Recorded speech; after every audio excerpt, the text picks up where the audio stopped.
selalu kita menganggap healer itu adalah orang di luar sana yang bisa bantu saya untuk keluar dari masalah saya. Tapi actually ajaran Buddha menganggap bahwa yang perlu untuk menjadi si penyembuh adalah diri Anda sendiri. Pengobatan sama halnya itu. Bagaimana kamu punya sakit dan penderitaan dan bagaimana kamu keluar dari penderitaan. Dan the starting point is same. Starting point dari ajaran Buddha adalah kamu menderita, kamu perlu mengenal dan mengakui bahwa kamu menderita dan perlu tahu apa sih akar dari penderitaan kamu dan kalau kamu cabut itu apa hasilnya. Sama halnya medis juga begitu, kamu ada gejala sakit. Apa akar dari gejala sakitmu, kamu cabut akarnya, kamu sembuh. So it's quite similar logic. Dan satu statement dari Jivaka yang menurut saya sangat revolusioner dan saat itu mungkin orang nggak bisa ngerti adalah dia buat satu pernyataan begini yang berani ya. In this planet, all is medicine. Prinsip ajaran Buddha dalam jalur penyembuhan mungkin bukan untuk Anda memaksa diri Anda merasa lebih baik. Tapi untuk stop untuk menciptakan lebih banyak penderitaan untuk diri Anda sendiri. Yang kedua, Buddha mengajarkan untuk mengembangkan karuna atau ulas asih kepada orang lain, termasuk ke diri kita sendiri. Karena orang yang tidak mau menyembuhkan diri mereka sendiri adalah orang yang sebenarnya tidak menyayangi diri mereka sendiri, sebenarnya gitu. So kita perlu mengembangkan karuna atau rasa ulas asih yang pertama kepada diri kita sendiri dulu. Gitu. Yang ketiga adalah mengembangkan kebijaksanaan tentang siapa sih aku yang sebenarnya sedang menderita ini. Selamat datang di acara Go Mindful Talk di episode yang kelima. Dan hari ini kita kedatangan seorang narasumber yang sudah pernah kesini juga. Itu adalah Dr. Yudi. Beliau adalah seorang dokter dan juga praktisi meditasi. Yang nanti kita akan bahas satu topik yang penting. Itu adalah mengenai when the healers become the healing. Yang nanti kita bahas tentang prinsip-prinsip dharma dari jalur penyembuhannya ya. Dan hari ini Dr. Yudi datang yang kedua. Dan kita punya waktu lebih banyak nanti bisa tanya jawab dengan Dr. Yudi ya. Nah, Oke. Kalau yang kemarin soalnya buru-buru, cepat-cepat makanya keburu pulang. Boleh di next. Hari ini kita akan lakukan sesi kita sampai dengan jam 12. Tadi kita kebablasan dikit, mohon maaf ya. Asik ngobrol soalnya. Nanti kita mulai dengan 4 pertanyaan pertama. Saya diskusi dulu dengan Dr. Yudi. Nanti Dr. Yudi membahas. Kemarin sudah saya kirimkan juga di grup ya. Nanti kita kasih kesempatan tanya jawab yang pertama. Dan nanti Dr. Yudi 10 menit membimbing kita meditasi penyembuhan. Dan lanjut lagi tanya jawab dan kita tutup dengan foto bersama dan kita selesai. Begitu ya semuanya ya. Oleh karena itu supaya kita waktunya lebih panjang untuk berdialog. Maka kita sambut Dr. Yudi. Silakan. Ya. Dok, gimana kabarnya hari ini? Dr. Kabar Yudi? hari ini baik. Not bad. Oke, Dok, hari ini saya udah punya 4 pertanyaan. Tapi Dr. Yudi mungkin mau sapa teman-teman dulu untuk menjadi pengantar dari topik kita hari ini. Ya, salam kenal semuanya. Nama saya Yudi Gejali. Mungkin nggak kenal nggak sayang kali ya. Saya perkenalkan. Saya nggak tahu yang di sini apakah ada yang sudah kenal. Saya kenal beberapa orang. Tapi saya juga melihat banyak wajah-wajah baru. Jadi perkenalkan, nama saya Yudi Gejali. Saya adalah seorang dokter medis. Tapi juga mempelajari ilmu kedokteran oriental di Beijing sama di Tokyo. Dan sekarang berpraktek di Dharma Wangsa Square di Jakarta Selatan. Dan latar belakang saya dulu adalah orang yang sangat anti dengan Buddhism. Saya juga anti banget dengan segala sesuatu terkait meditasi. Saya percaya bahwa tidak ada kebenaran lain di luar agama saya yang dulu. Dan tidak ada penyembuhan yang valid dan benar-benar efektif di luar pengobatan barat. Itu dulu ya. Tapi kemudian saya mulai tahun 2014 akhirnya belajar meditasi karena saya mengalami masalah yang kayaknya nggak ada ujungnya dan saya memerlukan penyembuhan saat itu dan akhirnya saya belajar meditasi. Dan sampai hingga saat ini berarti sudah 11 tahun dalam jalur uh, murid sebagai murid dari Sang Buddha dan juga sebagai praktisi penyembuhan. Praktisi penyembuhan sebenarnya mulai dari 2009. Jadi saya lulus dokter 2009. Berarti sekarang sudah berapa tahun tuh jadi dokter? 16 ya. 16 tahun ya. 16 tahun. Tapi saya semakin mengerti penyembuhan tuh baru-baru ini sebenarnya sejak 5 tahun terakhir, to be honest. Ya, oke. Dalam konteks apa tuh, Dok? Kalau dulu cuma, saya sebagai dokter, saya mengobati orang, saya dapat uangnya, saya selesai. Bahkan saya sempat diskusi waktu itu dengan kolega saya, almarhum Reza Gunawan. Saya bilang ke dia begini, Rez kayaknya saya ini, saya lebih tertarik untuk ini deh, untuk masuk vihara aja deh, jadi biksu. Saya dulu sempat bilang begitu ke Reza. Saya ngerasa saya itu imposter syndrome menjadi dokter dan akupunturis dan praktisi penyembuhan. Karena sebenarnya saya nggak benar-benar peduli dengan pasien saya. saya cuma kayak oke, you get better, then I get your money and then it's finished gitu. Aku nggak benar-benar memikirkan transformasi atau penyembuhan yang lebih dalam dari setiap pasien. Saya itu baru benar-benar anehnya, saya baru benar-benar bisa nyambungin latihan dharma saya dengan dunia penyembuhan itu mungkin 5-6 tahun belakangan, terutama 5 tahun belakangan. Dulu-dulu saya kayak ngerasa ini dualis, sesuatu yang terpisah dan saya kayaknya tidak bisa menyambungkan latihan dharma saya dengan dunia penyembuhan, sebenarnya gitu. Ya. Ibu Bapak nanti yang punya permasalahan tentang hal-hal tersebut boleh ditanyakan ya. Simpan pertanyaannya nanti ditanyakan. Tapi Dok ini menarik ya, sebelum saya masuk ke pertanyaan pertama, ini menarik bahwa 5 atau 6 tahun terakhir ini di dalam kalangan misalnya tokoh agama sendiri ya, contohnya para biku. Itu juga baru diadakan yang namanya kayak masa-masa keakraban. Saya udah ikut 2 kali, padahal saya bukan biku. Ikut 2 kali, ternyata di dalamnya itu adalah seperti recharge.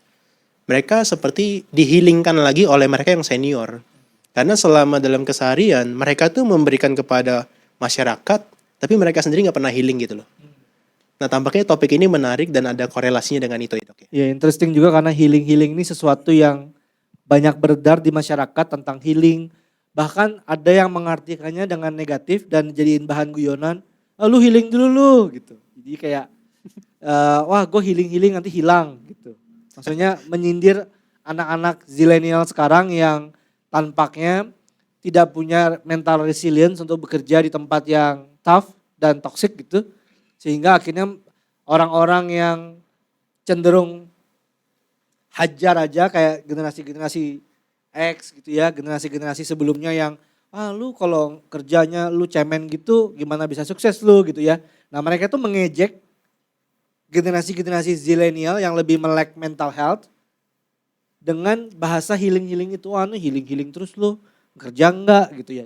So actually healing is a big subject dan kayaknya kita perlu clarify some topics dan juga banyak misunderstanding dan juga banyak salah kaprah dan juga jebakan Batman terkait healing sebenarnya.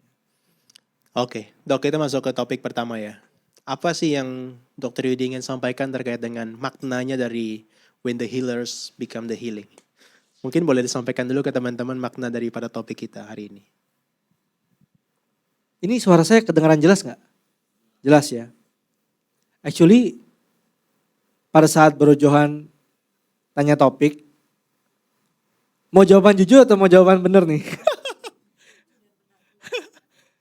Jujurnya adalah begitu dia tanya topik, saya langsung spontan aja kasih topik itu. I don't really think about it. Oke, tapi niatnya adalah, jadi waktu itu, jadi topiknya adalah saat sang penyembuh menjadi penyembuhan itu sendiri. Ya, so when we are talking about healer, maka kita sering menganggap, oh si penyembuh itu mungkin dokter. Si penyembuh itu mungkin tabib. Si penyembuh itu mungkin biku, ya kan? Si penyembuh itu mungkin ahli spiritual di mana, atau bahkan ahli supernatural di mana, apapun lah. Selalu kita menganggap healer itu adalah orang di luar sana yang bisa bantu saya untuk keluar dari masalah saya.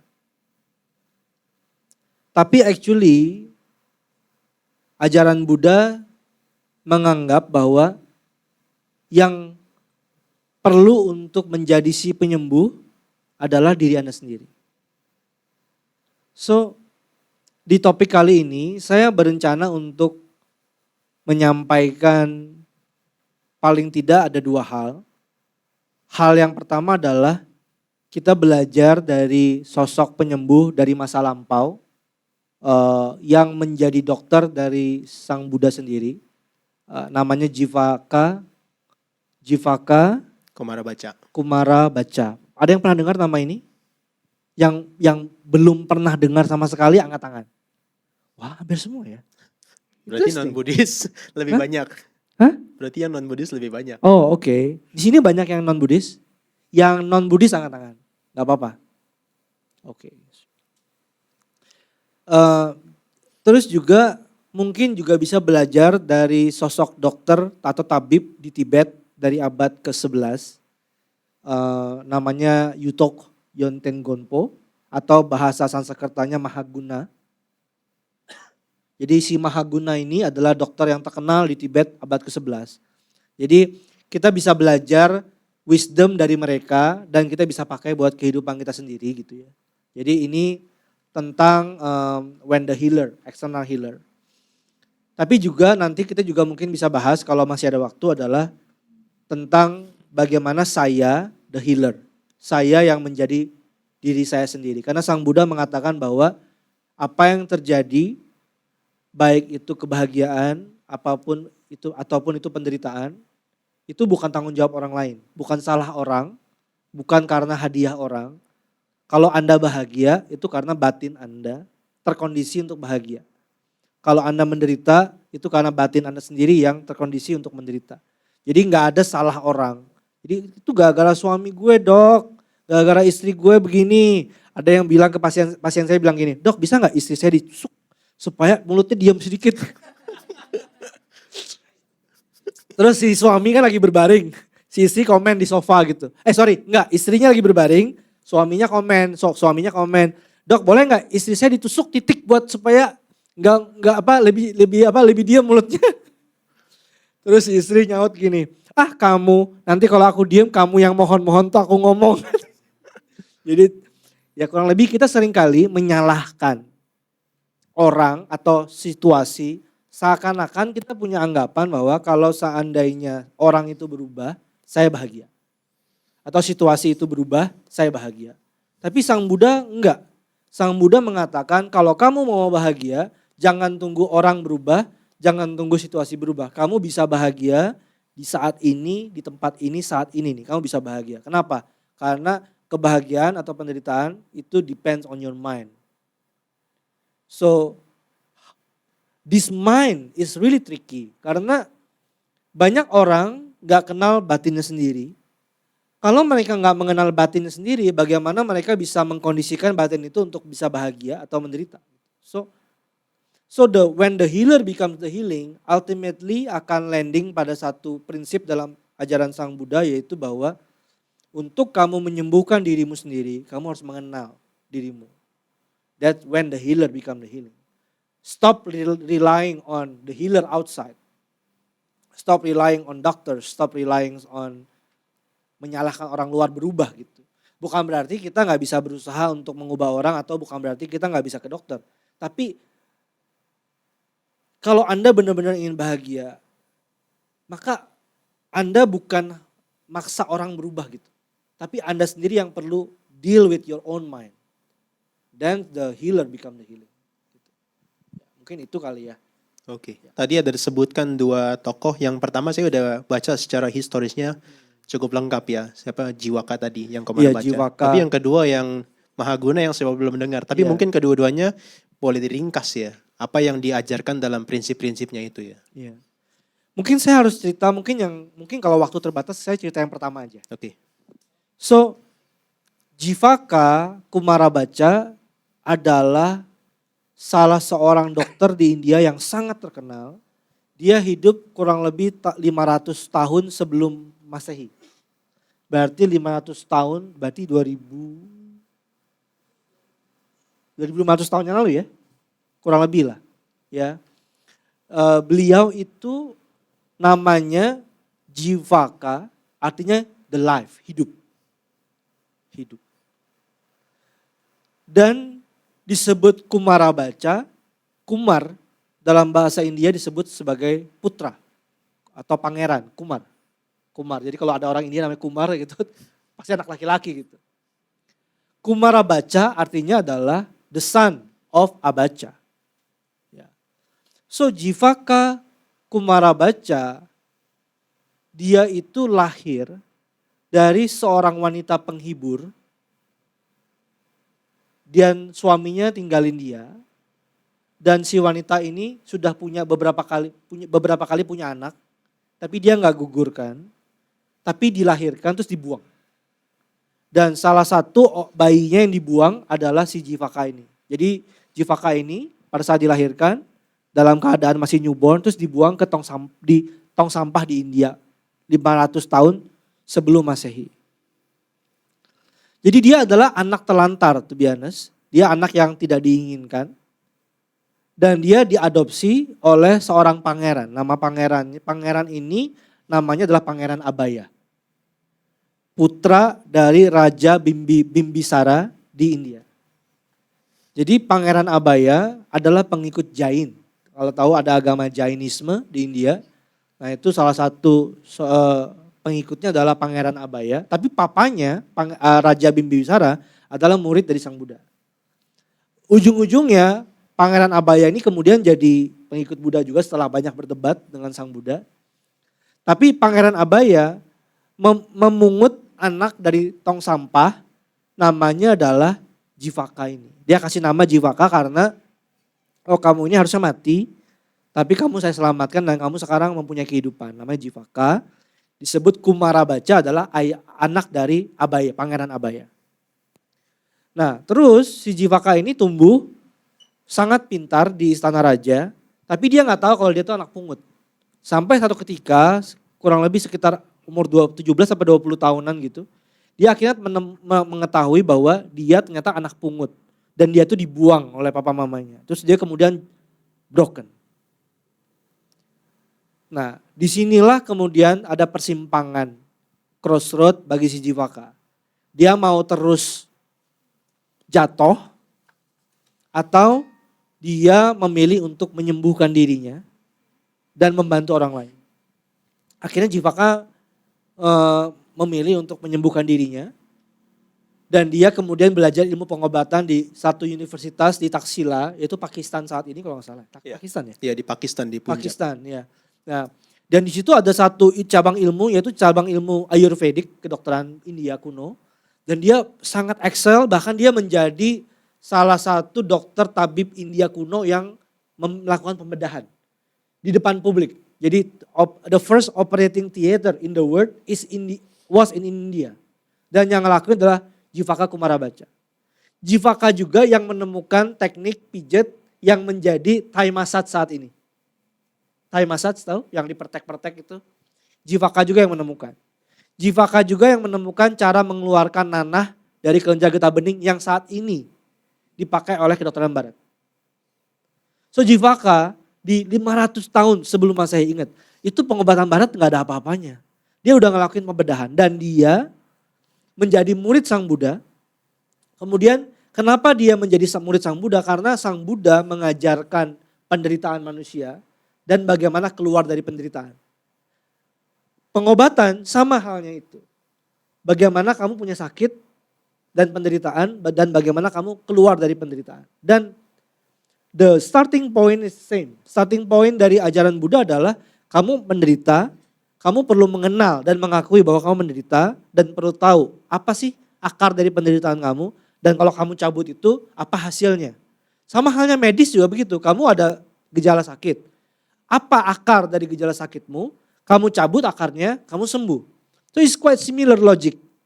Makanya Jivaka sangat demen sama Sang Buddha, kemudian ngikutin Sang Buddha kemana-mana, bahkan menjadi dokter pribadi Sang Buddha pada saat beliau masih mengajar di dunia. Dan menjadi dokter dari, bahkan mendirikan satu klinik buat biksu-biksu. Namanya Jivaka Rama. Jadi vihara khusus buat biksu-biksu kalau sakit, dia di situ. So that's the story of Jivaka, dia menjadi penyembuh yang sangat tenar, dan legasinya masih dirasakan baik dunia barat maupun sampai sekarang. Dan satu statement dari Jivaka yang menurut saya sangat revolusioner dan saat itu mungkin orang nggak bisa ngerti adalah dia buat satu pernyataan begini yang berani ya. In this planet, all is medicine. Tidak ada yang lain. Dia bilang begini, di planet ini semuanya itu adalah obat. Tidak ada yang bukan obat. Waktu itu nah kemudian saya nggak ngerti makna kata-kata ini, tapi setelah saya kemudian mempelajari sosok yang kedua, Yutok, dia juga mengatakan hal yang sama. Kan kalau ajaran Buddha bilang begini, all compounded things is impermanent, all compounded things is Suffering. Suffering, not satisfying lah to be honest. Semua fenomena ini yang merupakan kumpulan-kumpulan ini, satu, tidak benar-benar bisa membahagiakan. Kedua, tidak permanen. Ketiga, tidak ada intinya. Benar kan? Karena fenomena Mike ini tidak ada intinya yang benar-benar Mike. Ini adalah fenomena kumpulan yang terbentuk dari bagian-bagian yang bukan Mike. Jadi Mike itu sendiri adalah fenomena kumpulan. Mike-nya ada, tapi dibilang ada benar-benar Mike enggak? Dilihat intinya tidak ada Mike. Ya, nah, tapi Yutok, tokoh yang kedua, menambahkan satu klausul lagi. All compounded phenomena is medicine. Waktu itu saya bingung. Bagaimana mungkin Mike ini bisa jadi obat? Ternyata bisa. Kalau Mike ini kita pakai untuk memotivasi orang, menolong orang lain. Tapi ini juga bisa menjadi penderitaan. Kalau saya bisa mukul orang pakai mic. Atau saya bisa, dasar lu, jelek lu, contohnya gitu ya. Atau maki-maki dengan mic kayak di video-video viral. Bisa jadi racun buat orang. Jadi all compounded things termasuk mobil yang kita pakai, itu kita bisa pilih. Karena dia impermanen, tidak ada intinya, maka dia bisa jadi apa saja. Dia bisa jadi kendaraan buat kita berangkat kerja. Dia bisa jadi kendaraan buat kita membantu orang sakit. Dia bisa membantu kita untuk merealisasi wisdom. Mobil, mic, bunga, proyektor, disk, termasuk fenomena diri kita, bisa menjadi penawar buat penderitaan kita kalau kita tahu how to see. So makanya kita perlu melatih diri bagaimana melihat segala fenomena ini tidak kekal, tidak ada intinya, dan tidak benar-benar bisa membawa kepada kebahagiaan sejati, tapi di saat yang sama, dia bisa menjadi sarana buat kita menyembuhkan diri dan bisa mengenali kebijaksanaan. Makanya kenapa Jivaka bilang, everything in this planet is medicine. There is nothing else. Dan Yutok bilang, semua compounded phenomena is medicine. So there's a very unique perception dari seorang tabib atau dokter. Oke. Menarik ya Bapak Ibu ya. Ya, itu menariknya bahwa ternyata dari sisi Buddha sendiri nggak menolak tentang adanya obat yang secara fisikal ya. Karena kan Buddha kan lebih kepada obat secara mental ya. Kedua-duanya jadi saling melengkapi.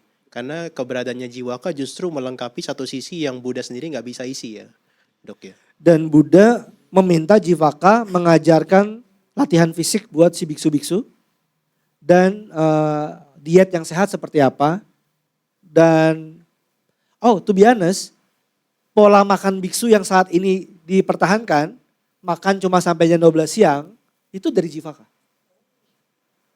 dan menjadi aturan dari Sang Buddha untuk biksu-biksunya. Berarti secara medis itu ya. Ya, zaman sekarang medis mengakui dan mereka mengadopsinya dengan nama yang lain. Mereka sebut intermittent fasting. Tapi banyak orang melakukan intermittent fasting dengan cara yang salah. Mereka skip makan pagi. Padahal yang Buddha ajarkan dan Jivaka ajarkan harus makan pagi. Harus makan siang. Tapi maksimal cuma sampai jam 12. Dan zaman sekarang karena kita suka hura-hura malam-malam, kita makan malam, puasanya makan pagi. Padahal itu salah banget dari sisi medis. Ya. Oke. Lanjut ya Bapak Ibu ya ke topik berikutnya ya. Kalau compounded things kayak gini, ini Anda bisa melihat ini sebagai air biasa. Atau Anda bisa melatih pikiran Anda untuk melihat ini sebagai obat. Jadi kalau udah haus itu jadi obat sekarang. And it creates your reality. Kan Buddha bilang begitu ya. Batin kita ini melihat semua ini jadi racun atau jadi obat, it depends on your mind. Jivaka pada saat dia ngomong begini, everything in this planet is medicine. Berarti dia ngomong bahwa mamanya yang ngebuang dia pun adalah obat buat dia. Tanpa mama yang ngebuang dia nggak mungkin ketemu sama Pangeran Abaya. Tanpa Pangeran Abaya, dia nggak akan bisa tumbuh, bisa hidup. Dia nggak akan bisa jadi dokter, dia nggak akan bisa ketemu Sang Buddha juga. Dia nggak akan bisa berlatih untuk mencapai pencerahan. By the way, ada yang, ini kontroversial, oke? Ada beberapa tetua dari tradisi Theravada yang menganggap Jivaka itu adalah arhat ke-16. Tapi aku nggak tahu itu benar apa enggak. Itu cerita tambahan ya. Karena Jivaka itu sendiri terkenal sebagai tabib, bukan sebagai praktisi yang merealisasi kesucian gitu. Tapi saya nggak tahu. Gitu. Ya. Tapi ya dia memilih untuk bisa melihat fenomena yang termasuk yang menyakiti dia sebagai obat. Sebagai sesuatu yang membantu dia untuk mengarahkan dia ke kebijaksanaan dan penyembuhan. That's his choice. Oke, terus ini gimana nih caranya bisa diterapkan khususnya kepada mereka yang sebagai healer, penyembuh gitu ya. Prinsip ini, bahkan dalam kehidupan sekarang. Tapi di sini kayaknya bukan healer kan ya. Ada beberapa ya? Ada beberapa yang healer. Oke. Tapi kita semua at least menjadi healer buat diri kita sendiri. Right? Prinsip ajaran Buddha dalam jalur healing adalah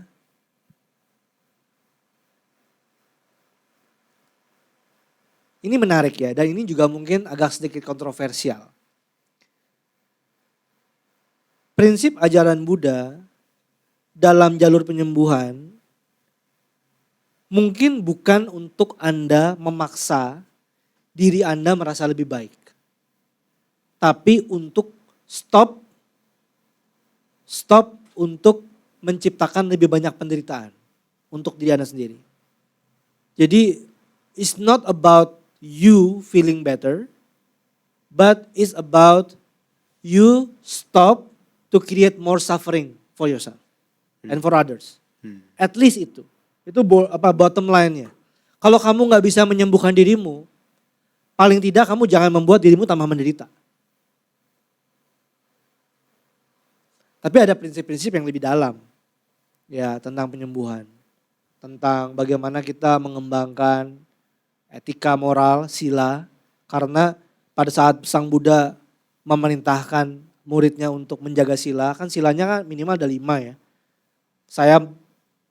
Saya bertekad untuk melatih diri, untuk tidak berbohong, tidak mencuri, tidak membunuh, tidak melakukan perbuatan seksual yang berbahaya, kemudian tidak apa lagi bro? Mabuk-mabukan.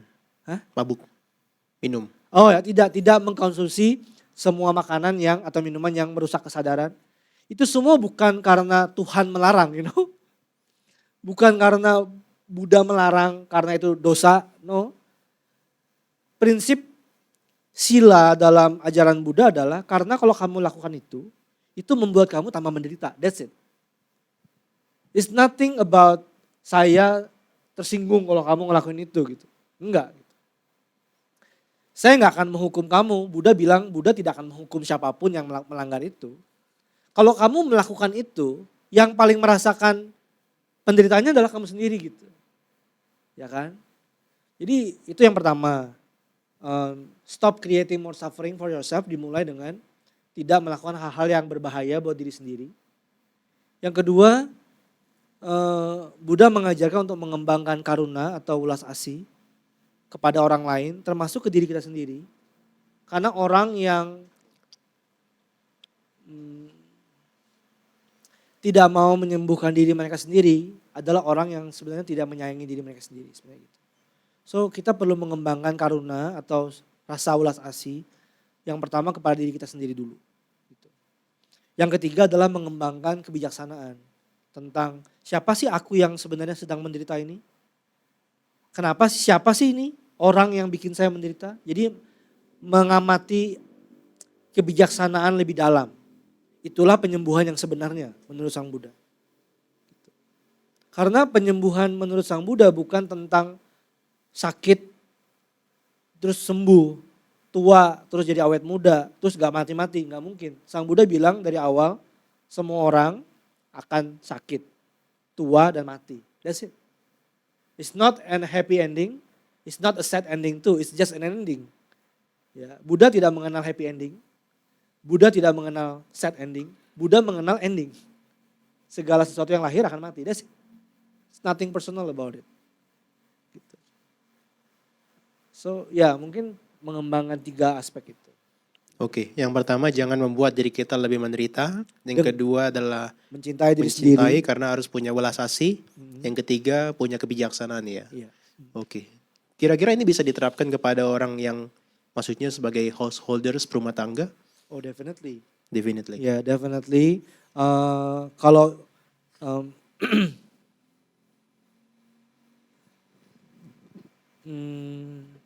justru ya ini mungkin kontroversial, oke? Saya merasa masalah di rumah tangga lebih banyak daripada masalah di vihara. Jadi teman-teman yang jadi perumah tangga, Anda lebih punya banyak ingredient untuk mengobati diri. Ya. Suami yang nyebelin itu adalah obat. Istri yang cerewet itu adalah obat. Bos yang toxic itu adalah obat. If you know how to utilize them to increase your wisdom. Tapi kalau Anda nggak tahu caranya, Anda jadi bulan-bulanan, Anda mungkin belum ready untuk mentransformasi itu menjadi obat, maka Anda mungkin harus minggir dulu. Mungkin belajar meditasi, ikut retreat dengan Go Mindful, atau latihan apa. Jadi bertahap prosesnya. Gitu. So menurut saya,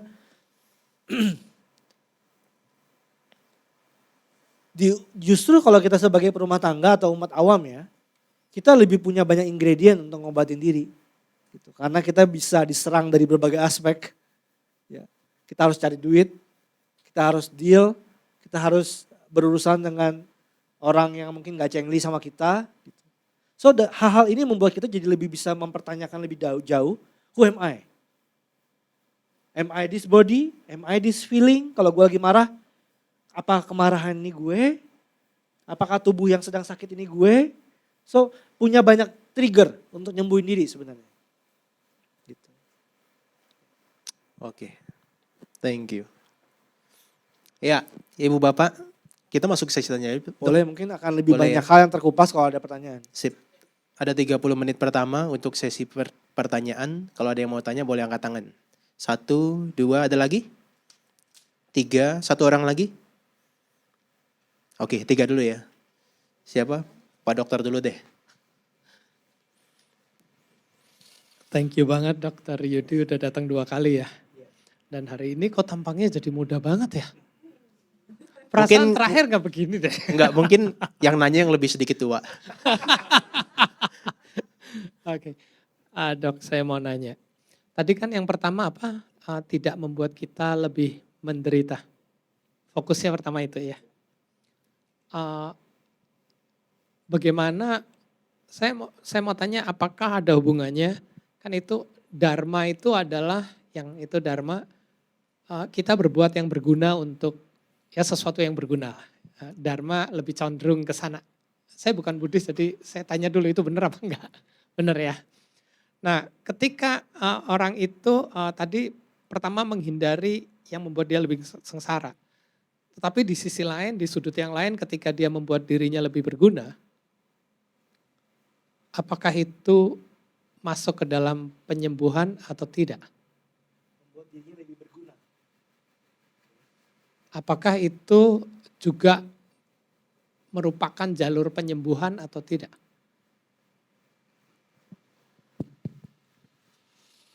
Oke, mengenai dharma dulu saya harus klarifikasi. Dharma sendiri bahasa Sanskerta yang sulit diterjemahkan. Karena hampir semuanya dharma. Dharma itu bisa berupa fenomena, itu artinya dharma. Contohnya fenomena hukum alam, itu dharma. Fenomena peraturan dari sebuah pemerintahan, itu juga dharma. D kecil, dharma kecil. Jadi si Vivi orangnya begitu, begini karakteristik dari Vivi itu juga dharma. Nah, jadi contohnya cita rasa kehidupan dunia ini, samsara disebut sebagai astaloka dharma, 8 dharma duniawi, yaitu apa sih? Dipuji, dicela.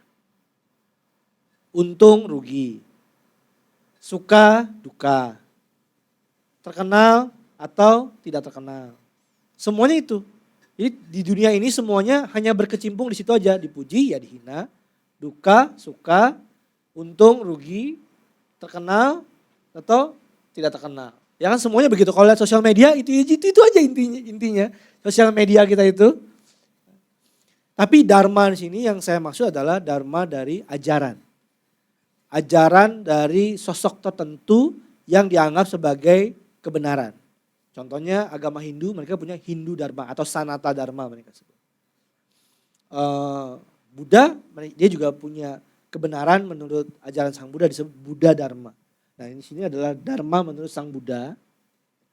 Ada juga Dharma seperti latihan seseorang untuk melayani masyarakat itu juga Dharma.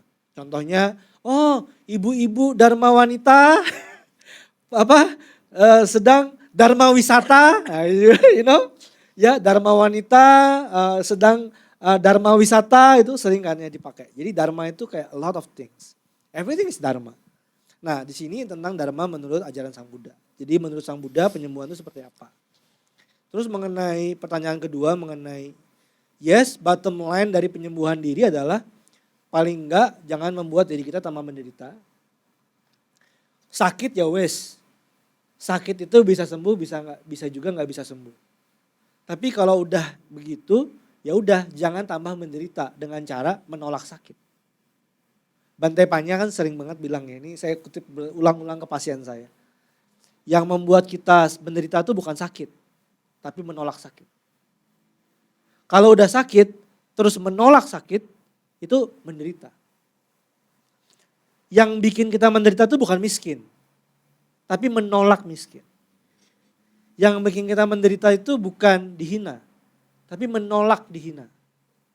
Jadi penolakan, ini adalah penderitaan. Demikian juga menginginkan sesuatu, kayak contohnya aduh aku kepengen banget iPhone terbaru contohnya. Ya itu penderitaan di situ. Tapi begitu dapat iPhone-nya, ya udah gitu aja. Kita wanting something else. Nah Buddha bilang ini penderitaan. Nah pada saat kita bilang bahwa jangan membuat diri Anda tambah menderita. Itu sebenarnya Buddha sedang ngomong, oke, kalau kamu sudah mengalami penderitaan, kamu perlu belajar terampil untuk menderita dengan terampil. Belum tentu kamu feeling better dan tidak ada jaminan kamu akan happy ending. Tapi kamu bagaimana mengolah penderitaan yang sudah terjadi ini untuk membuat kamu lebih mengenali dirimu yang sebenarnya. Who am I yang sedang mengalami penderitaan ini? Gitu. Dan jangan tambah melakukan hal-hal yang bikin hidup kita tambah tergulung dengan berbagai kesibukan yang bikin kita tambah menderita. Basically itu. Jangan tambah menyalakan api dari musuh kita. Karena kalau kita balas dendam, dia juga balas dendam sama kita, kitanya juga tambah ke trigger, itu juga sama aja bohong gitu. Membuat diri kita tambah menderita. Kemudian yang tadi aspek berikutnya, kalau kita membuat diri kita berguna, itu termasuk penyembuhan enggak? Tergantung. Yes, kalau membuat diri kita tambah berguna, paling enggak kita merasa terkoneksi dengan ulas asih karena kita ingin menolong orang lain. Ya, kita ingin menolong orang, kita ingin menolong negara, kita ingin menolong keluarga kita. Paling enggak itu lebih bermanfaat daripada terjerembab dalam lumpur hisap, menyalahkan diri sendiri atau merasa nggak berguna gitu ya, merasa nggak berdaya gitu. Tapi sisi yang lain adalah, saya ini nyumbang terbanyak loh ke vihara ini. Saya ini donatur loh. Saya ngumpulin 2M untuk korban bencana contohnya gitu. Merasa berguna, tapi ada ego yang di situ makin besar. Nah itu penyebab penderitaan, Sang Buddha bilang. So again, level penyembuhan itu berlapis-lapis. Penyembuhan pertama, yes, Anda mungkin merubah diri Anda dari yang tadinya depresi sekarang merasa ada motivasi untuk menolong orang lain. Itu udah good. Tapi penyembuhan berikutnya lagi adalah tentang siapa kamu ini, gue, ego yang merasa depresi itu. Siapa nih ego yang merasa berguna itu. Nah ego ini yang perlu disembuhkan. Ya, nah ini adalah level penyembuhan yang lebih dalam memang. Iya dok, thank you. Paham, itu paham. Thank you penjelasannya. Satu lagi dok. Kita nggak bisa pungkiri di kota ya, kalau di daerah saya nggak tahu jelasnya bagaimana, tapi di kota itu banyak sekali orang yang menderita karena tekanan ekonomi. Bagaimana pandangan yang bijak agar balancing antara ya kita menerima nih, misalnya ekonominya buruk sekali. Juga nggak bisa terus-terusan karena kan yang membuat harga naik itu kan bukan kita, tapi keseimbangan ekonomi gitu. Sehingga kita harus catch up gitu misalnya. Tapi bagaimana ngadepinnya? Kayaknya kalau kita lihat data lebih dari 75% orang di kota besar punya masalah itu. Gitu. Gimana cara nyikapinnya sehingga bijak antara kita lepas dari penderitaan, bukan lepas lah. Mengurangi penderitaan itu tapi kita dengan bijak juga mengimbangi keadaan yang ada. Thank you. Sang Buddha itu mengajarkan untuk don't give up. So we need to do something. Karena kan semuanya tergantung karma kan. Apa yang terjadi adalah karena karma kolektif. Karma negara kita, karma orang-orang yang menjadi pemimpin negara kita, karma business person di sini, karma dunia juga kan. Jadi kita perlu menerima juga bahwa oke, kondisi ini bukan salah satu orang. Nah ini tuh, salah satu yang perlu disembuhkan menurut Sang Buddha itu adalah menyalahkan satu orang. Kita tuh punya ilusi satu Tuhan, satu orang, satu musuh, satu ini biang keroknya. Bahkan dalam medis saja kita selalu punya ilusi bahwa ada satu penyebab penyakit. Oh dasar ketemu nih penyebabnya nih, virus ini. Padahal enggak juga. Virus itu enggak akan bikin sakit kalau daya tahan tubuhmu enggak drop. Daya tahan tubuhmu enggak drop kalau kamu enggak party tiap malam. Kamu enggak akan party tiap malam kalau kamu enggak punya teman-teman ini, si ini. So tidak ada satu salah. There is no one enemy. Everything is interrelated, interconnected. Knowing this is part of healing too. So dengan begini kita menyadari bahwa ini bukan salah satu pemerintah aja. We can see batin kita tuh jadi lebih luas. Dan somehow jadi ada rasa kebijaksanaan untuk menerima, oh this is it. This is the situation. Menerima ini sebagai hasil dari karma kolektif dan juga karma saya di situ adalah letting go. Belajar untuk melepas bahwa this happen. Ya. Tapi tahu bahwa ini pun tidak permanen adalah wisdom. Dan kita juga punya kemampuan untuk berusaha. Itu pun karma. So don't give up. Trying your best. Tapi batinnya tahu bahwa dari awal itu kayak film aja. You know? Everything happen karena sebab kondisi dan itu ada yang dalam kuasa saya, ada yang di luar kuasa saya. But we don't have any option kan, kita just do what we can do. Tapi dengan melakukan ini, just knowing this, sudah mengurangi penderitaan. Gitu. Ya. Dok, maaf, tambah satu lagi.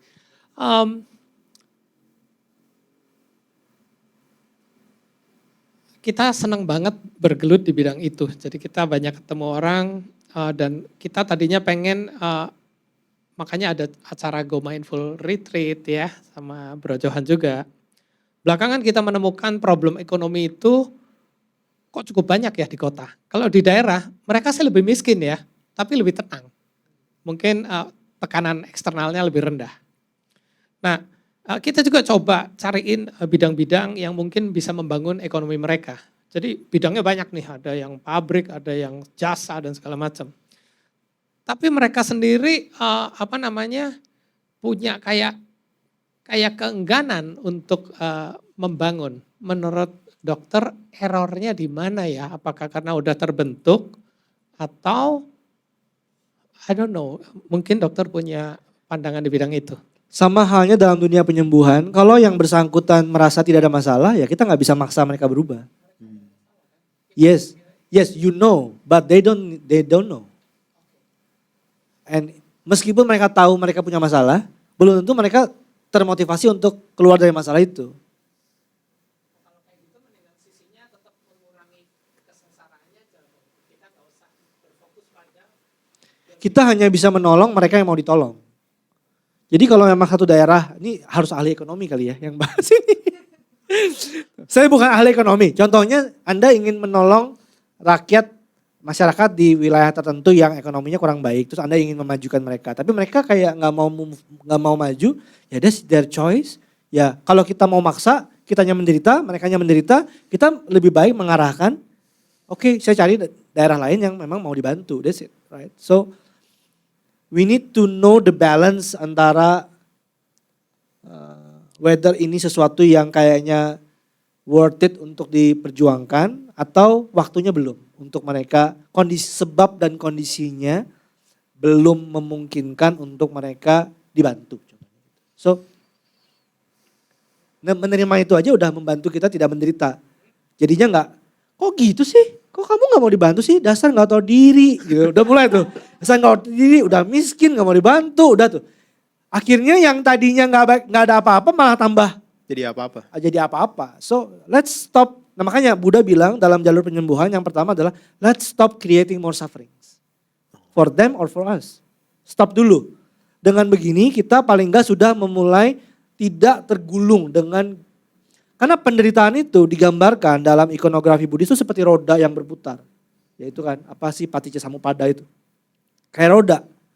Makin lu utak-atik, makin lu melakukan banyak kontak, makin banyak perception, feeling, wah makin becoming. Makin jadi. So stop. Apa sih yang kita lakukan dengan meditasi sebenarnya? Stop creating more sufferings. Saya pernah diminta untuk ngasih materi ke para aktivis. Orang yang paling menderita di Indonesia seringkali itu bukan orang miskin. Tapi aktivis sosial yang ingin menolong orang miskin. Orang miskinnya gak terlalu menderita. Aktivisnya menderita karena merasa kasihan, at the same time merasa marah dengan pemerintah, marah dengan perusahaan, marah dengan negara lain, marah juga dengan semuanya. Makanya orang-orang yang paling marah di negara ini adalah aktivis. Saya pernah disuruh memimpin meditasi hanya untuk aktivis. All face bitter. Seriously. No positive at all yang mereka omongkan. Dan aku tidak menyalahkan. So, kalau menurut ajaran Buddha, maka orang-orang seperti ini sebelum mereka ingin menolong dunia, tolonglah diri mereka dulu. Let's stop creating more problems by stop being busy. Sorry, gini, bahasanya gini.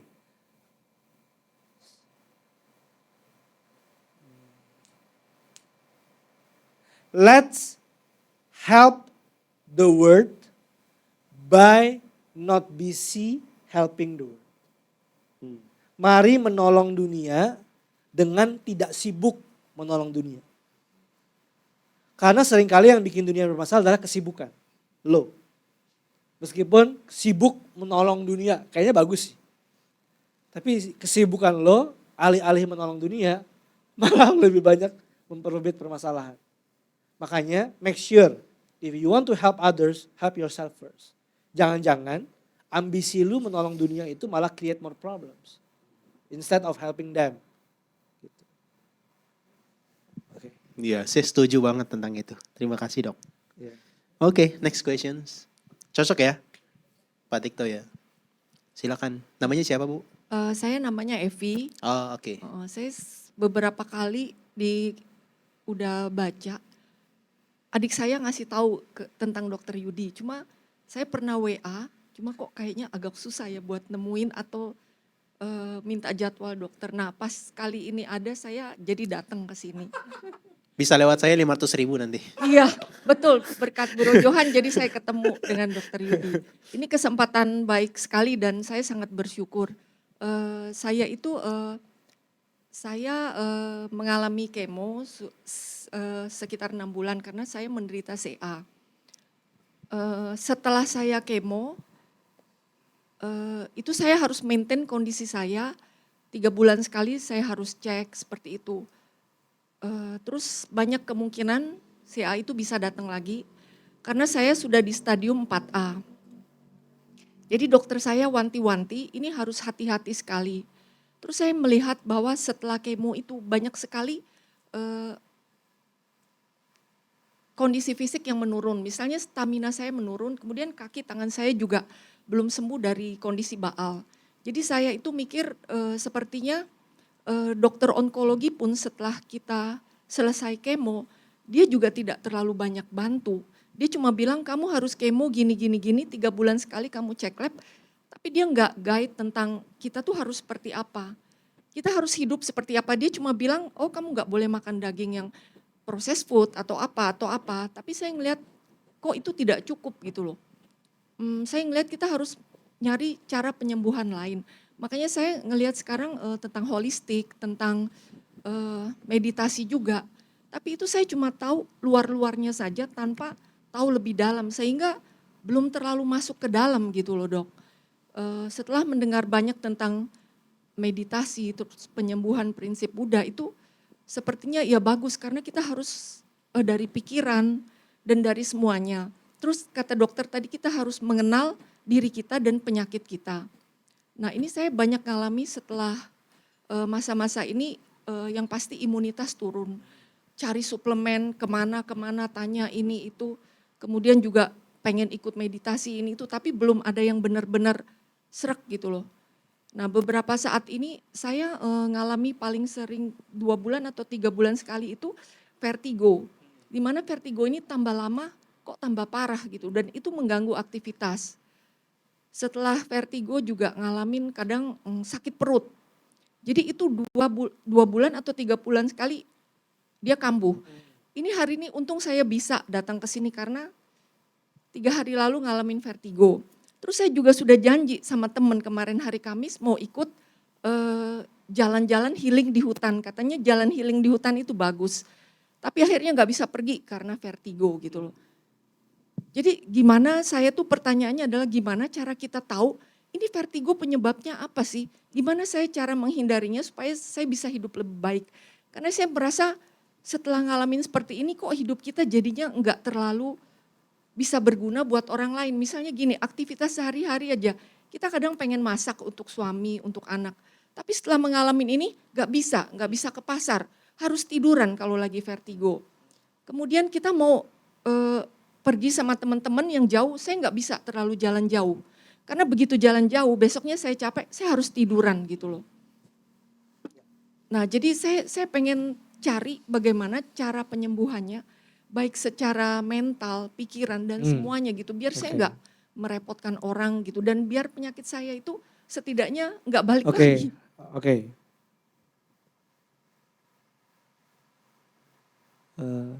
Ibu usia berapa? 57. 57. Apakah masih bekerja? Saya kerja dari rumah. Apakah aktif secara ekonomi untuk kayak punya usaha sendiri, punya income sendiri atau menggantungkan diri ke keluarga? Saya masih aktif. Aktif. Oke. Sampai sekarang. Berarti tabungan semua cukup? Atau ibu masih merasa harus day to day harus bekerja untuk mencukupi? Atau sebenarnya you have enough money? Sampai pensiun maksud saya. Susah jawabnya. Hmm. Antara cukup dan maksud dokter kalau saya nggak bekerja cuma dari tabungan aja apakah Ya. cukup gitu? Mungkin tidak karena saya masih punya 2 anak yang kuliah. Oke. Suami bekerja? Suami kerja tapi barusan pensiun. Oke. Maaf saya harus tanya ini. Nggak apa-apa. Karena apa yang saya jawab mungkin terpengaruh dari hal ini.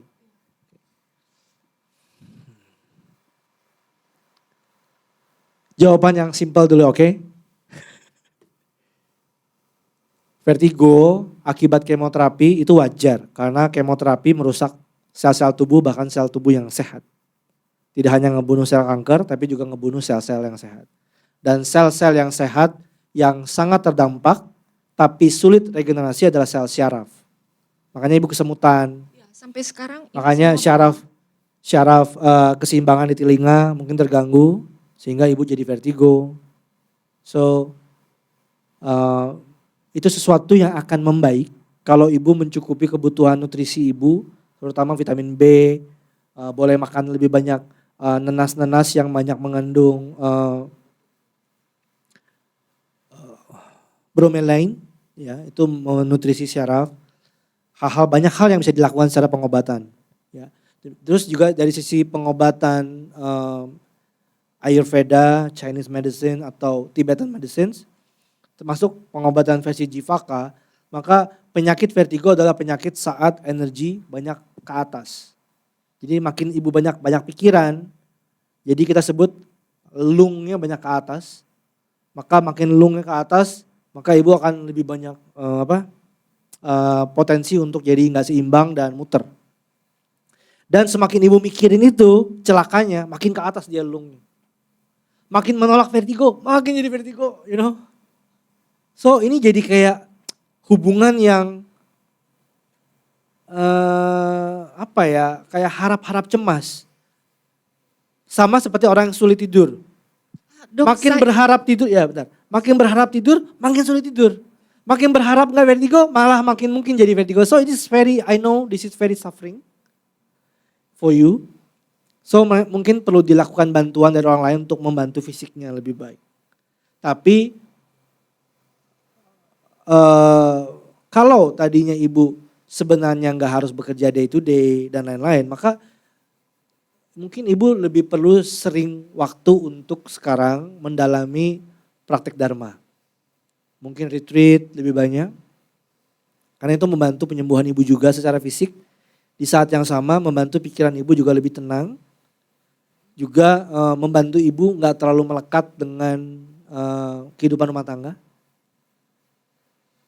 So, kehidupan rumah tangga. Ya. Dok, saya kan ibu rumah tangga gimana? That's the thing. Aku dari tadi ngerasa ibu melekat banget dengan rumah tangga. Kayak gak mau merepotin suami, gak mau ngerepotin anak masih kecil dan mau berguna, you know. That's the ego things. So, kalau mau penyembuhan yang lebih deep, tapi memang agak radikal adalah lebih sering memikirkan meditasi kematian. Meditasi kematian. Saya belum pernah dengar.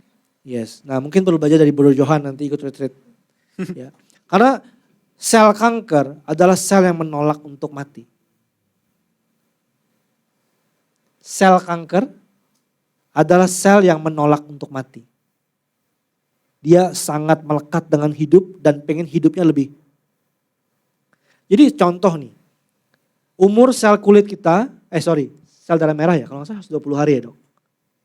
Ya, ada setiap sel di tubuh kita itu, setiap sel di tubuh kita adalah, dia tuh punya umurnya, beda-beda. Umur kulit, contohnya kenapa Anda lihat iklan, oh Anda akan putih setelah 30 hari contohnya gitu kan.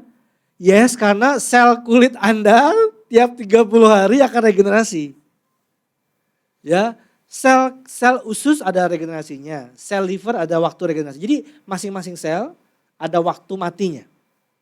Tapi kalau dia menolak mati, dia berubah jadi sel kanker. Dia pengennya tetap ada, bertumbuh, mengusahakan semua, bahkan merebut darah dari organ-organ sekitarnya untuk memperdarahi dia, untuk dia kapitalis. Cancer is actually capitalist and doesn't want to die cells. So antidote, interestingly, antidote buat kanker adalah meditasi kematian. Berpikir bahwa seandainya hari ini saya mati, harus ninggalin keluarga saya, harus ninggalin suami saya, harus ninggalin anak-anak saya, what to do? Semakin dia berjuang untuk hidup bukan berarti akhirnya udahlah pasrah, fatalis, gak usah ngapa-ngapain, saya mati anyway. Gak gitu. Tetap berobat, tapi meditasinya meditasi kematian. Karena bahkan secara medis, tidak ada yang bisa menjamin bahwa tidak relapse lagi kan anyway. Entah kapan, ini kayak bom waktu kan.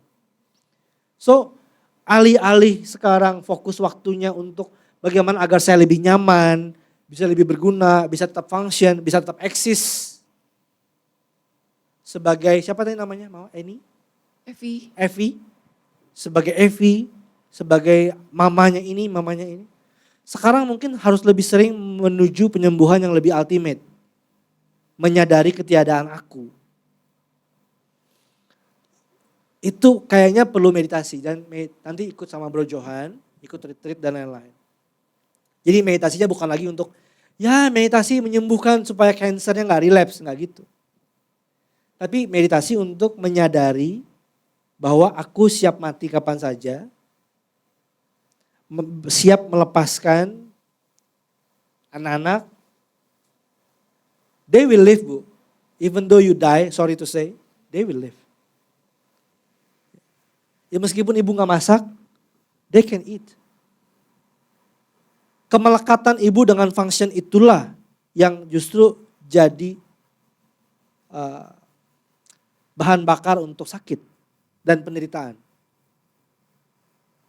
Tapi bukan berarti ibu akhirnya menyerah, ya udahlah kalau gitu gue vertigo, ya udah vertigo aja, tolong layani gue, nggak gitu juga maksudnya. Tapi lakukan pengobatan, tapi saya melihat ada batin yang mencengkram itu. Dan itu perlu dirilis dengan meditasi. Tapi to give you, to have some fairness here, of course saya nggak bisa kasih nasihat yang spesifik dan tepat. Karena you are not my client dan juga saya nggak tahu cerita yang lebih detail kan. Seperti apa, ini kan kayak superficial things. Tapi karena tadi ibu bilang saya nggak tahu meditasi belajar di mana, belajar dengan benar-benar dan fokus ke meditasi kematian. Itu malah antidote buat the cancer. Tapi nggak bisa kita, gue meditasi kematian supaya kankernya nggak kumat gitu, nggak bisa. Itu it's the tricky things. Another suffering ya. Another suffering. Dokter satu lagi boleh nggak? Waktu Saya itu kesulitan tidur untuk jangka waktu pendek ini. gak usah tidur. Gak usah tidur. Malam-malam nggak usah tidur. Gak usah tidur. Ibu maksa tidur akhirnya gak bisa tidur. Tapi tidur itu adalah saat dimana sel kita itu regenerasi. Gak usah mikirin penyembuhan, Bu. Don't be attached with that. Justru ini saya ngomong ini bukan berarti ibu jadi ignorant. Karena ibu makin berjuang buat tidur, makin gak bisa tidur. So sekarang gak usah pedulikan. Kalau gak bisa tidur, apa yang ibu lakukan? Ibu boleh meditasi nafas. Malah seringkali, ini penelitian bilang ya, bukan saya. Banyak orang yang membandingkan efek tidur dengan efek berbaring di kasur dengan mengamati nafas saja. Banyak yang lebih resting saat mereka mengamati nafas saja daripada tidur. Karena pada saat tidur pikiran belum tentu istirahat. Buat apa tidur, tapi pikirannya terus running. Kejar-kejar orang di mimpi. Terus bangun tidur, capek. Jadi lebih baik daripada maksa tidur, gak usah tidur. Boleh baca buku kertas ya, bukan handphone ya.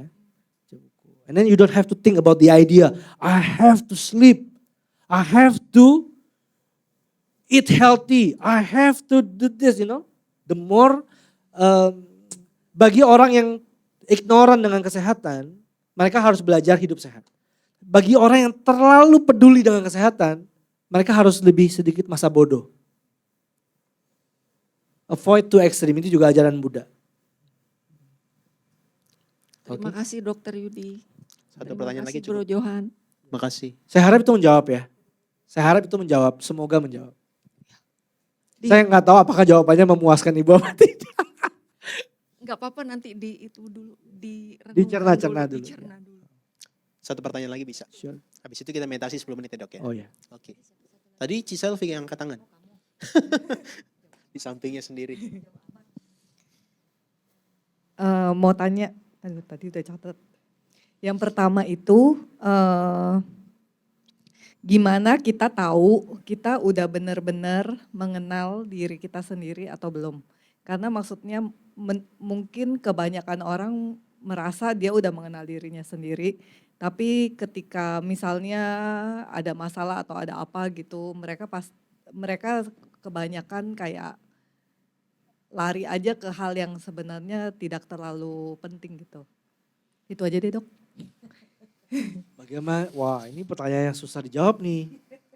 Karena diri itu, oke, ini sesuatu yang sering ditanyakan dalam dunia perhealingan. Diri.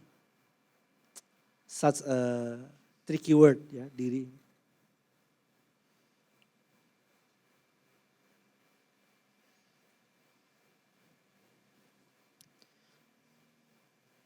Kalau kemarin saya ada ngomong tentang kayak enlightenment kecil-kecil gitu dok. Contohnya kalau orang dia marah-marah dulu, merasa itu bukan satu hal yang negatif, tapi sekarang dia menyadari.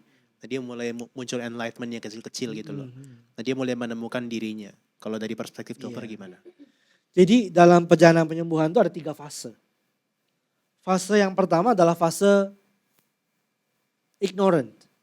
Contohnya yang tadi kayak Bro Johan bilang, marah-marah tapi kayak udah aja gitu. Dan berpikir itu gue memang orang gini, gue memang orangnya panikan, gue memang orangnya nggak bisa terima kalau ini dia menganggap bahwa dia bahkan tidak melihat baik-baik kemarahannya, dia cuma marah, dia cuma sedih, dia cuma ignorantly live. Gitu. Itu adalah tahap pertama, itu belum mulai healing. Begitu dia mulai healing, belajar ajaran Buddha, meditasi, belajar wisdom Sang Buddha. Kemudian dia mulai menyadari, wah ternyata gue banyak banget ya problemnya gitu. Ada kemarahan dia lihat, ada kepanikan di situ. Ada nilai-nilai yang kok gue bisa begini, kok gue bisa begitu. Jadi dia akhirnya mulai menemukan banyak ide-ide tentang diri yang kayaknya harus di-healing. Gitu. Akhirnya dia mulai mencari lah, gue ini gimana, gue ini siapa. Kemudian tuh mulai banyak tuh di dunia sana, di luar sana tentang berbagai tes-tes untuk mengenal diri. Gue tipenya INTJ, gue tipenya EFE, apalah gue gak tahu. Gue tipe ini, gue tipe manifestor, gue tipe apalah, wah banyak banget. Human design, Pace, kenapa Pace banyak orang peminat, karena mereka ingin tahu, gue elemennya apa, elemen gue apa, elemen gue. Kayaknya tuh ada kepuasan untuk bisa kayaknya tuh mendefinisikan, oh gue ternyata gini, gue gitu, pantesan, oh gitu.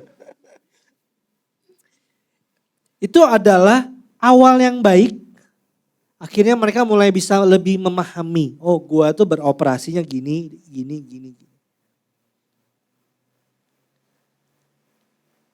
Tapi kalau Anda cuma berhenti di situ, maka healing menjadi jebakan Batman terdalam dalam perjalanan Anda menuju pencerahan. Karena dulunya Anda ignorant, sekarang Anda menemukan sesuatu yang, oh gue tuh begini, tapi Anda mencengkram itu. Oh gue, pantesan, gue itu susah deh disuruh di belakang layar, gue pengennya di depan layar. Gue kayaknya susah deh disuruh komit, karena gue tuh orang gak banyak elemen air, gue tuh nge-flow. Gue kayaknya, makanya gue tuh orang kaku, karena gue elemen kayunya terlalu banyak. Akhirnya dia mulai memvalidasi itu, give validity to it. Dan itu menjadi cengkraman ego yang lebih kuat tuh. gue. Atau dulu dia pernah menjadi cancer survivor. Sekarang dia mencengkram ide itu, gue cancer survivor. Dulu pernah dibully, oh gue bully survivor, Terus dulu gue pernah menjadi korban KDRT, gue aktivis perempuan, gue memperjuangkan korban-korban KDRT. Gitu. Awalnya bagus, tapi kalau Anda melekat di situ, again, there's only idea about self. It's not the real you. Nah, kalau Anda benar-benar melanjutkan proses healing, maka kalau Anda benar-benar mengikuti ajaran Buddha, maka Buddha itu mendekonstruksi banyak hal. Tentang gue begini, Buddha bilang no. Gue begitu, Buddha bilang no. Gue begini, no. Neti, Buddha bilang. So who am I? Itu Anda harus lihat di meditasi, mengalami. Yes, aku bisa pakai nama Yudi, bisa pakai nama Selfie, bisa pakai nama Johan, bisa pakai apa. Aku pekerjaannya ini, tapi itu not me. Who am I? Kalau Anda cuma bertemu label, Anda berarti belum mengenal diri Anda. Itu masih label Anda.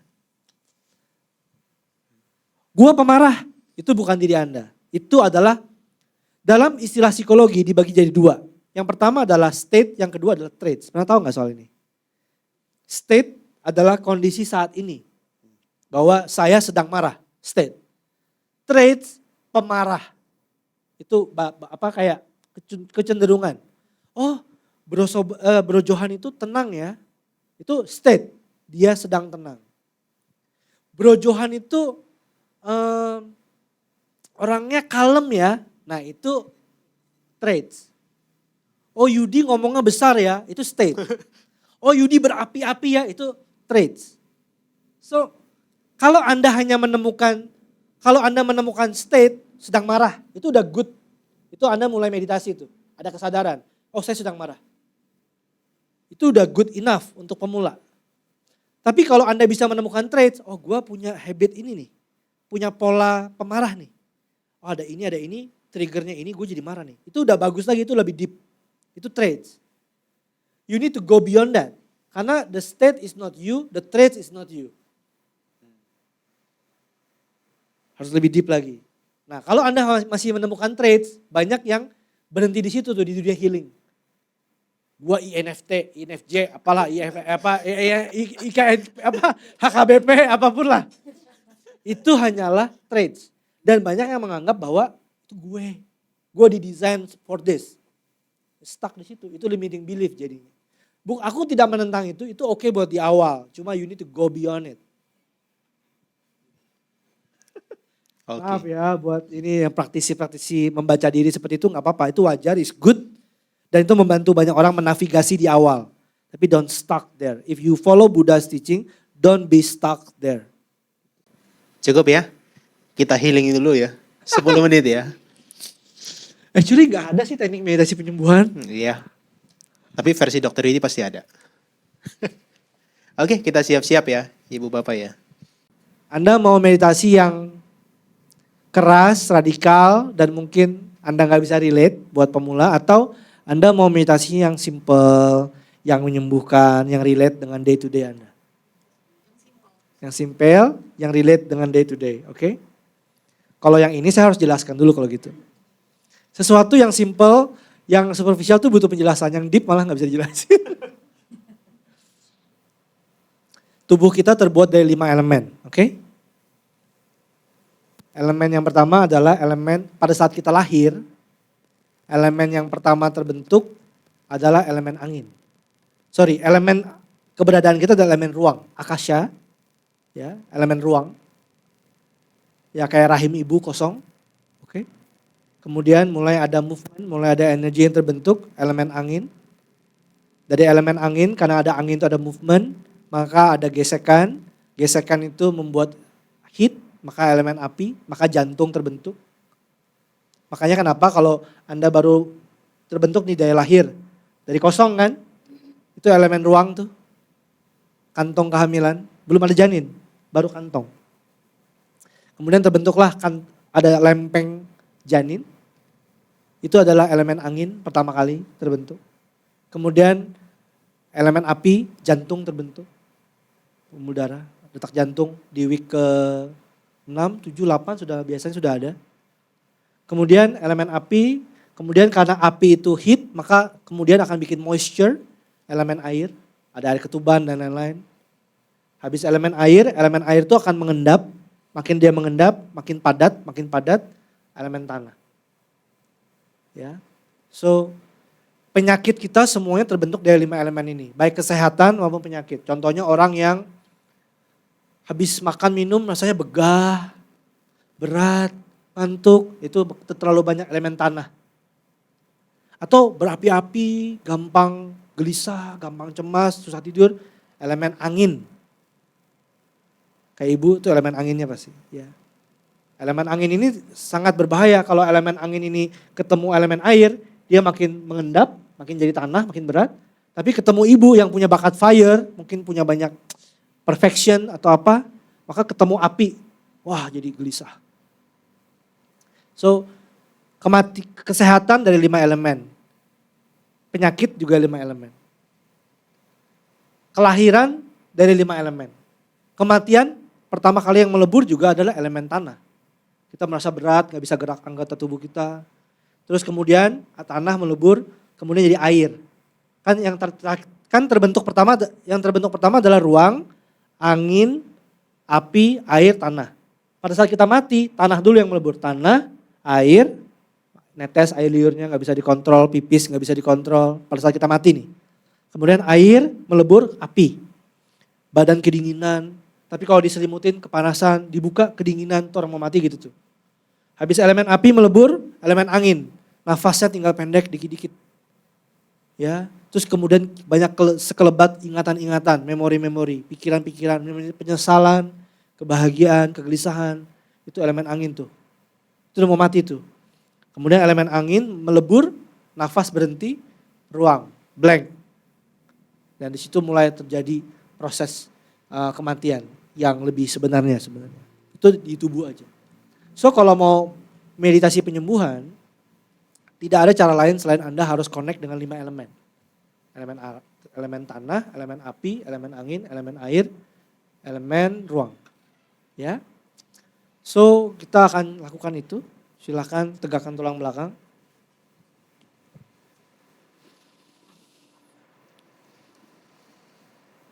Silakan tegakkan tulang belakang.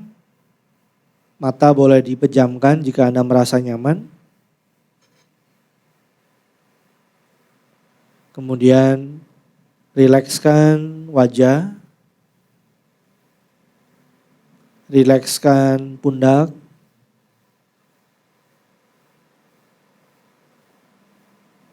Rilekskan seluruh anggota tubuh Anda yang lain.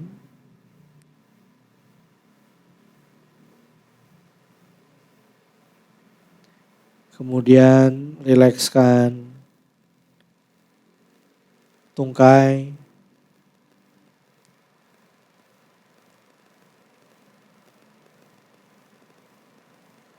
rasakan keseluruhan tubuh Anda sedang hadir, sedang duduk di sini.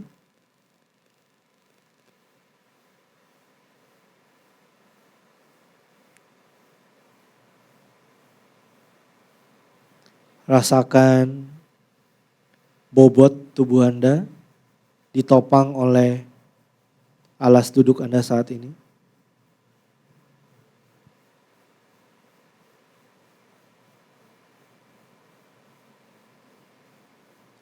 Kaki ditopang lantai.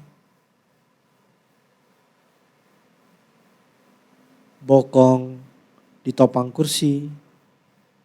Dan kursi juga ditopang oleh lantai. Dan seluruh bobot tubuh Anda ditopang oleh alas duduk kita.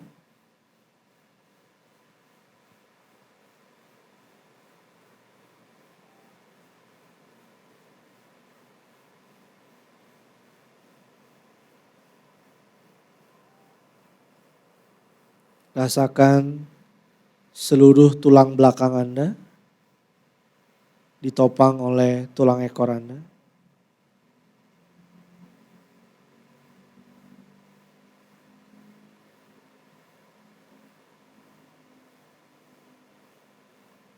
Rasakan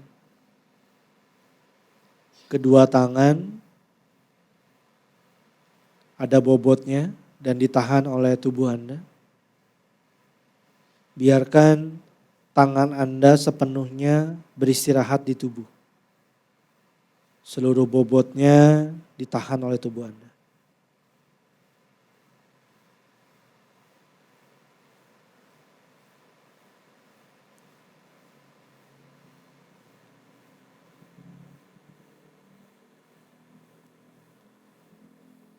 Kepala juga ditahan oleh tulang belakang Anda.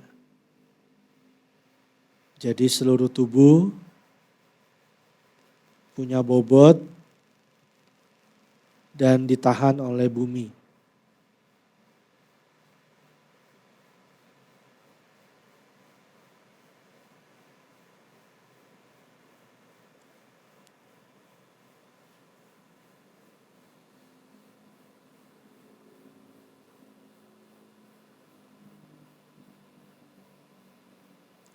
Tubuh Anda seperti gunung,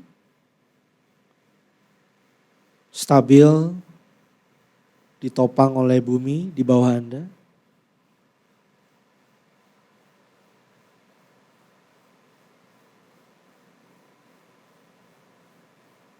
Bayangkan puncak kepala Anda adalah puncak gunung dan alas duduk Anda adalah kaki gunung. Gunung stabil dan geming, tidak bergerak.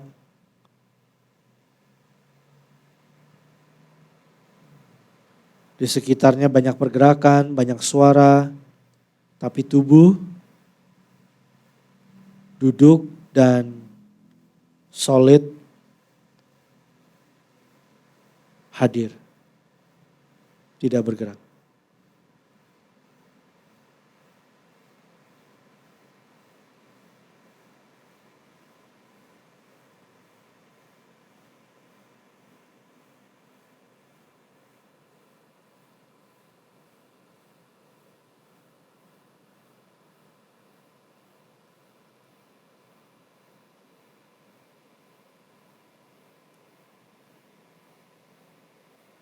Jika banyak pikiran, is okay, tapi bahwa pikiran-pikiran itu kemudian melebur ke bobot tubuh Anda yang adalah gunung.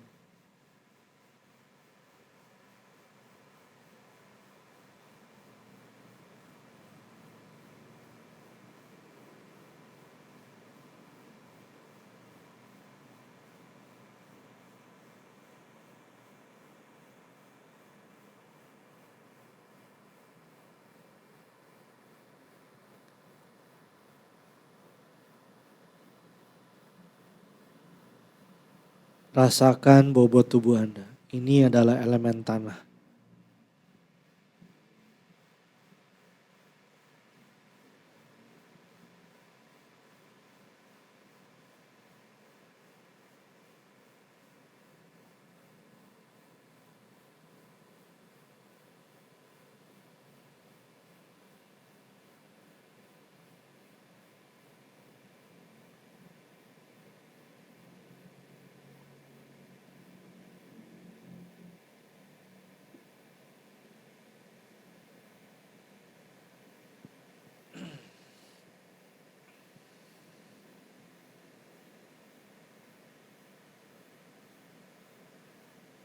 Kemudian rasakan di mulut Anda banyak air liur yang terkumpul. Jika ada air liur, Anda boleh telan, perlahan rasakan aliran air.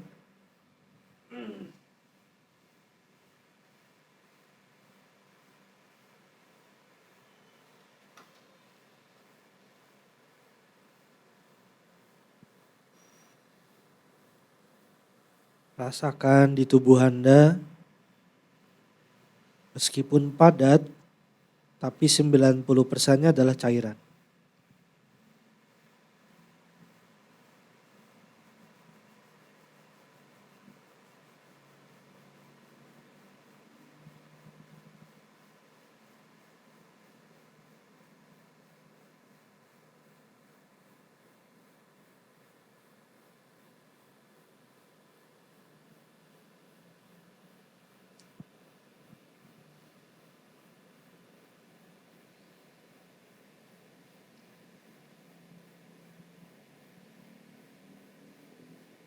Kemudian rasakan panas tubuh. Di tempat ini Anda mungkin merasakan panas di wajah, atau panas di bokong, atau panas dimanapun. Kalau Anda rasakan, sadari rasa panas itu adalah elemen api.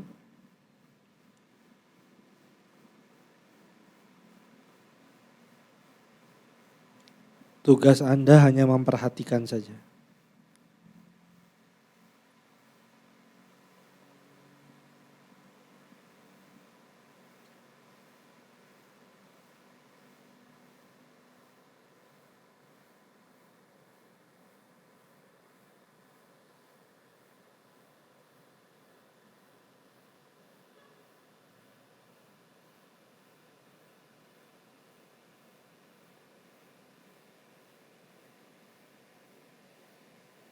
Kemudian rasakan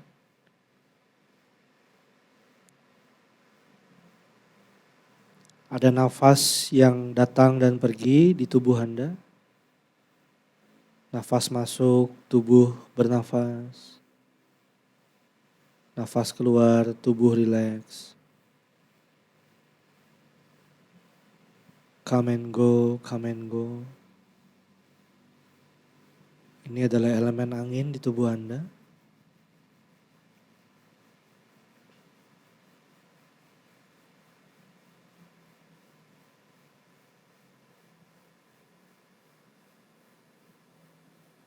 Rasakan juga setiap tubuh bernafas, tubuh Anda sebenarnya ada bergerak.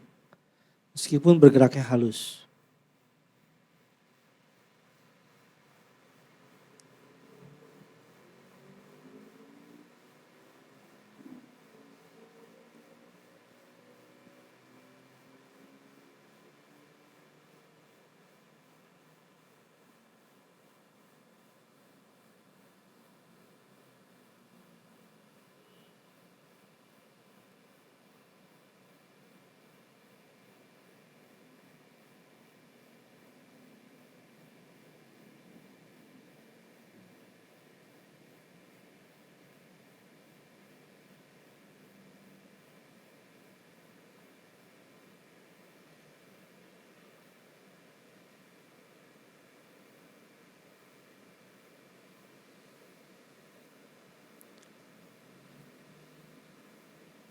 Bagi yang Anda sering merasa kedinginan, Anda boleh lebih connect dengan elemen api, rasakan hangat tubuh. Bagi Anda yang sering kepanasan, yang lebih sering demam atau radang, Anda lebih sering connect dengan elemen air. Rasakan air liur, rasakan cairan-cairan di tubuh.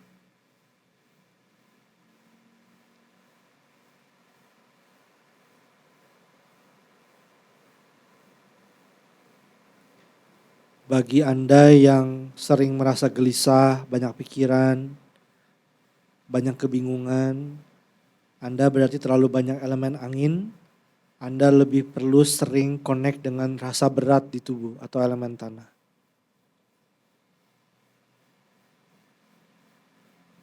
Bobot tubuh, gravitasi tubuh, kestabilan tubuh.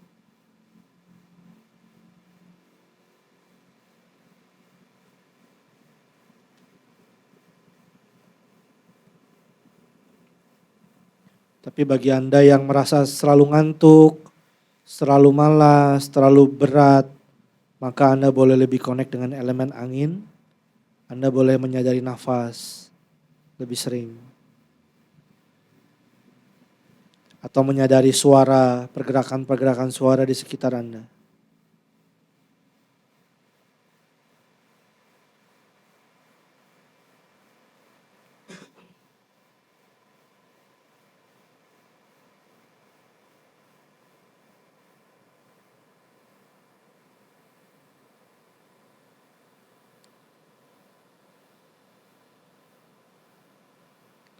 Oke, sekarang pelan-pelan kita buka mata kita, kembali ke ruangan.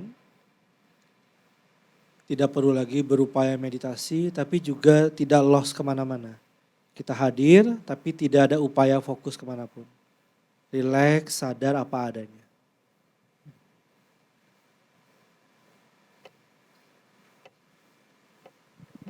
Connect dengan space di luar Anda, just be here, relax, open, effortless. Ini adalah elemen ruang. Ya. So, meditasi selesai. Jadi Anda boleh connect dengan 5 elemen, karena 5 elemennya ada di luar Anda, tapi juga dalam diri Anda. Dan kalau Anda punya penyakit tertentu yang bawaannya 5 elemen tadi ya, terlalu banyak elemen api, atau terlalu banyak elemen tanah, elemen angin, maka Anda bisa kondisikan dengan lebih banyak bermeditasi di elemen lawannya. Gitu. Kalau boleh tahu tadi Ibu Evi pada saat meditasi nafas lebih pusing atau lebih nyaman? Atau gelisah, sorry. Buka mata agak goyang-goyang gitu. Goyang-goyang, ya. Berarti Ibu terlalu banyak elemen angin. Saran saya jangan meditasi nafas, tapi lebih banyak meditasi yang memberikan lebih banyak bobot energi, yaitu elemen tanah. Jadi Ibu harus lebih sering meditasinya, meditasi walking meditation, rasakan kaki di lantai. Ya benar, saya setuju, ke hutan. Grounding maksudnya. Grounding, earthing itu, tapi earthing gak harus nyentuh bumi sebenarnya. Earthing actually menyentuh elemen tanah di tubuh kita. Sebenarnya, jadi elemen tanah itu adalah di tubuh kita tuh bobot. Rasakan gravitasi, rasakan bobot tubuh kita, rasakan stability tubuh kita yang duduk saat meditasi. Itu elemen tanah. Sebenarnya ada banyak teknik lain dan meditasi 5 elemen ini penting menurut saya buat kesehatan secara superficial ya. Oke.